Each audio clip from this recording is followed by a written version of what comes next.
Bismillahirrahmanirrahim. Assalamualaikum warahmatullahi wabarakatuh. Saya Ainul Zakiah binti Zamli. InsyaAllah akan berkongsi mengenai aplikasi Screenomatic, yang mana aplikasi ini merupakan salah satu aplikasi yang boleh digunakan sewaktu PDPR online untuk merekod video. Saksikan! Okey, untuk merekod video menggunakan aplikasi Screenomatic, perkara pertama yang kita perlu ada adalah Screenomatic tu sendiri, apps dia. Okey, jadi kita pergi kepada Google Chrome. Kita boleh type di Google Chrome itu adalah Screenomatic. Okey. Kemudian kita tekan sahaja how to install the screencast. Okey, yang mana saya terangkan sikit yang bahawa apps ini merupakan aplikasi yang kita boleh gunakan untuk merekod video simulasi. Ataupun memberi tugasan kepada murid secara offline. Okey, perkara pertama yang kita boleh buat adalah kita perlu download dahulu. Kita tekan saja screenomatic.com download dan kita boleh download install seperti biasa dan kita boleh run aplikasi tersebut. Kita tunggu sehingga siap. Okey, jika kita dah download aplikasi Screenomatic, kita boleh tekan kepada apps tersebut dan kita dapat lihat di sini bahawa ada untuk take a screenshot, kita boleh record video, kita boleh edit dan kita boleh upload. Okey, perkara pertama adalah kita perlu launch recorder. Okey, dan akan nampak seperti ini, yang mana kita boleh record screen sahaja tanpa menggunakan kamera, webcam sahaja tanpa screen dan bose. Okey, untuk record video kita gunakan bose. Maksimumnya adalah 15 minit dan full screen kita akan gunakan. Untuk kita record video, kita just tekan sahaja record. Sebagai contoh, saya akan tunjukkan aplikasi ini yang akan digunakan bersama slide yang telah saya bina untuk mengajar kepada murid-murid. Okey, yang mana terlebih dahulu webcam ini kita boleh alih sebenarnya dan kita boleh besarkan juga. Kita boleh besarkan seperti ini. Tetapi untuk merekod video, saya akan kecilkan dia. Kecilkan di sini dan kita akan buka slide kita. Okey, contohnya saya besarkan slide saya. Saya besarkan slide. Dan kita boleh letakkan di mana-mana sahajalah yang webcam ni. Okey, saya letakkan di tepi ini. Okay, dan saya tekan sahaja record video. Contohnya. Bismillahirrahmanirrahim. Assalamualaikum warahmatullahi wabarakatuh. Hari ini Ustazah Ainul akan mengajar berkenaan dengan seni bina masjid. Okay, kita tekan je slide ini sampai habis. Okay, kita terangkan slide tersebut sampailah habis slide tersebut. Okay, ini latihan untuk budak. Kita boleh buat latihan juga. Okay, dan untuk record video, kita berhentikan video kita. Kita boleh tekan stop ni, pause.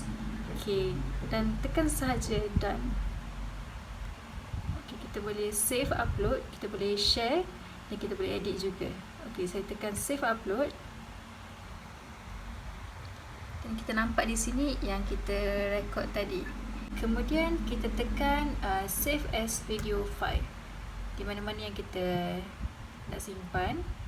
Setelah siap, inilah hasilnya, yang mana yang ini saya letakkan di tepi sini dan kita nampak bahawa ada watermark lah, recorded with Screenomatic. Jadi terhasillah satu slide simulasi yang boleh kita berikan kepada murid-murid.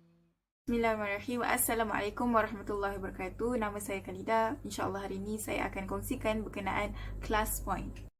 Okay, ClassPoint adalah satu extension yang korang boleh gunakan di PowerPoint untuk menghidupkan slide korang. Okey, apa maksud menghidupkan slide tu adalah kita akan mendorong murid untuk melibatkan diri 100%. Murid boleh join aktiviti yang kita hasilkan di slide PowerPoint. Dapat mewujudkan komunikasi dua hala. So, korang boleh buat kuis, boleh buat pertandingan, boleh buat drawing ataupun hantar gambar dan pelbagai lagi. Nak insert ClassPoint adalah dengan korang search je dekat Google. Lepas tu dia memang free, so boleh download. So run je, pastikan korang tutup PowerPoint, pangkahlah PowerPoint, ataupun nanti bila dah run tu kena restart balik laptop. Okay, so supaya dia boleh masukkan ClassPoint tu lah ke dalam PowerPoint. Dan korang perlu sign in, lepas tu daftar je lah sebagai user. So ada banyak sangat tools yang menarik dekat ClassPoint ni. Yang pertama, dia ada pen macam ni, korang boleh lukis, dia boleh jadikan sebagai whiteboard, korang boleh tukar-tukar kertas, boleh juga tambah kertas sendiri. Selalunya dia sangat berguna untuk guru-guru math. Bila dia nak buat pengiraan, dia boleh contoh-contoh dekat slide tu, tunjukkan murid macam mana pengiraan. Okay, kemudian kita lihat kepada multiple choice. Multiple choice ni adalah soalan macam pilihan jawapan lah, pilihan soalan yang ada pilihan jawapan. Korang perlu reka soalan, boleh tentukan A, B, C, D, E. Dia ada sampai 6 soalan. Dalam satu page tu boleh buat 3 jawapan sama, banyak jawapan sama. Lepas tu dia boleh juga buat dalam competition mode, di mana dia mewujudkan persaingan antara anak murid lah. So diorang rasa macam lagi semangat untuk jawab. Kita ada word cloud. Word cloud adalah korang selalunya boleh guna waktu sumbang saran, di mana bila kita nak minta diorang bagi tahu pendapat diorang berkenaan sesuatu perkara. Macam saya buat contoh kat sini pengertian itqan. Bila saya dah habis terangkan pengertian itqan, diorang boleh share balik apa yang diorang dapat daripada penerangan saya tadi. Next adalah short answer. Okay, ni sangat seronok sebab kita boleh dorong anak murid untuk bagi pendapat mereka. Macam tadi pendek-pendek je, macam 1-2 perkataan. Tapi yang ni kita boleh minta macam dorang bagi jawapan yang panjang lah. Contoh bila kita nak minta bagi tahu hukum ke berkenaan sesuatu, ataupun list of adab ke apa-apa. Tapi kat sini saya buat contoh, saya buat exit ticket. Bila habis kelas, saya minta dorang tulis balik, okey, apa yang mereka belajar hari ni. Ataupun yang ni saya ada buat hari tu kelas terakhir, saya minta diorang bagi pesanan untuk saya sebagai guru diorang lah. Next adalah slide drawing. Okey, ni adalah tools yang paling saya suka. Saya ada buat aktiviti macam menulis, lepas tu ada juga buat maze, ada juga buat bingo, buat crossword, dan dia sangat menarik sebab murid boleh lukis dekat ClassPoint tu. Diorang guna jari, ada yang kalau buka kat laptop dia guna mouse. So ini adalah contoh-contohnya.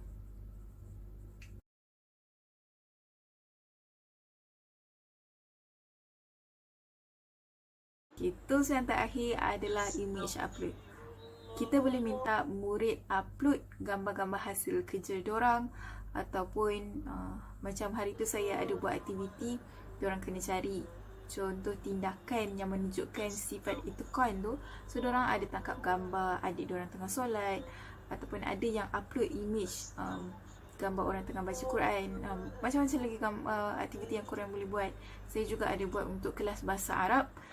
Saya tunjuk cara penulisan bagi huruf, beberapa perkataan lah, ataupun huruf-huruf, dan diorang perlu tulis di atas kertas masing-masing dan perlu upload di ClassPoint. Jadi dari situ kita tak perlu tunggu dekat Google Classroom. Kita boleh terus minta diorang upload hasil kerja di ClassPoint, dan dia boleh terus save dalam slide PowerPoint kita. Tak perlu cari kat tempat lain. Untuk mendapatkan tutorial yang detail macam mana nak gunakan setiap tool yang saya sebutkan tadi, boleh pergi dekat channel ni. Okay, search, dia ada banyak tutorial-tutorial detail. Korang kena explore, okay?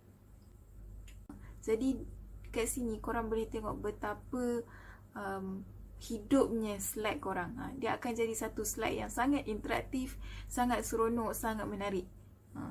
So dia bukanlah macam hanya present, kita menyampai sahaja. Okay, itu sahaja. Harap korang dapat banyak manfaat daripada perkongsian ni. Jangan lupa cuba. Okay, selamat mencuba. Hai, Assalamualaikum warahmatullahi wabarakatuh. Saya Izzati Bahaya binti Salim akan menyambung pembentangan tentang penggunaan Google Jamboard. Okey, kita pergi kepada kelebihan Google Jamboard. Antara kelebihan Google Jamboard adalah dia membantu kita untuk berkomunikasi dua hala antara murid dan guru semasa PDPR, dan Jamboard juga merupakan umpama whiteboard online. Dan seterusnya kita dapat melakukan latihan, games, perbincangan, tutorial dan lain-lain ikut kreativiti masing-masing. Okey, saya tampilkan contoh latihan Jamboard saya. Okey, ini adalah contoh latihan Jamboard saya. Okey, main Maze Runner ataupun buat tulisan untuk maharah kitabah, untuk kemahiran menulis ataupun untuk latihan-latihan untuk memberi pandangan dan sebagainya. Okey, bagaimana kita nak buat Google Jamboard? Okey, first kita pergi type jamboard.google.com. Okey, ataupun kita nampak Jamboard dekat kita punya MOE. Okey. Ini adalah contoh-contoh Jamboard saya. Kita pergi kepada Own by Me. And then kita boleh tengok ni adalah contoh latihan Jamboard. Okey. Macam mana kita nak create the new one? Kita tekan tambah.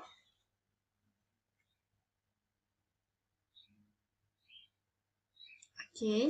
Okey, ini adalah slide. Ada berapa slide? Kita boleh pilih ada nak berapa slide dan sebagainya. Okey. Ini adalah slide dan ini adalah set background. Dia ada 6 jenis background yang pelbagai.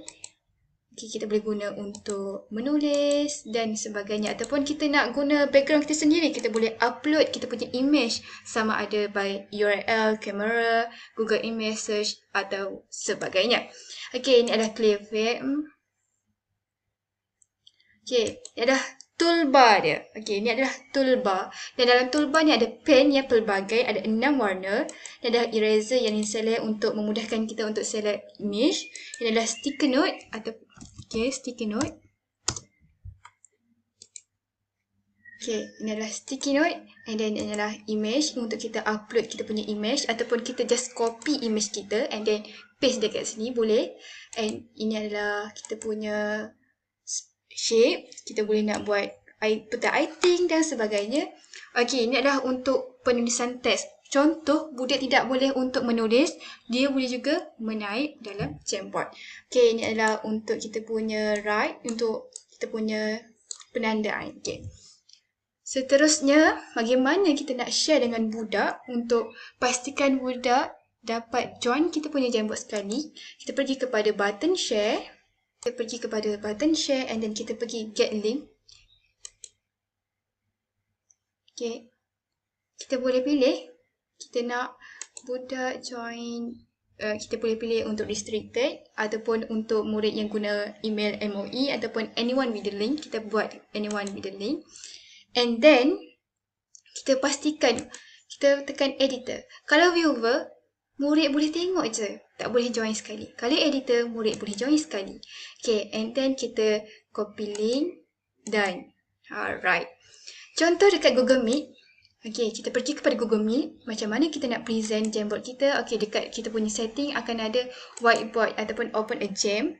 Kita start a new one ataupun choose from drive.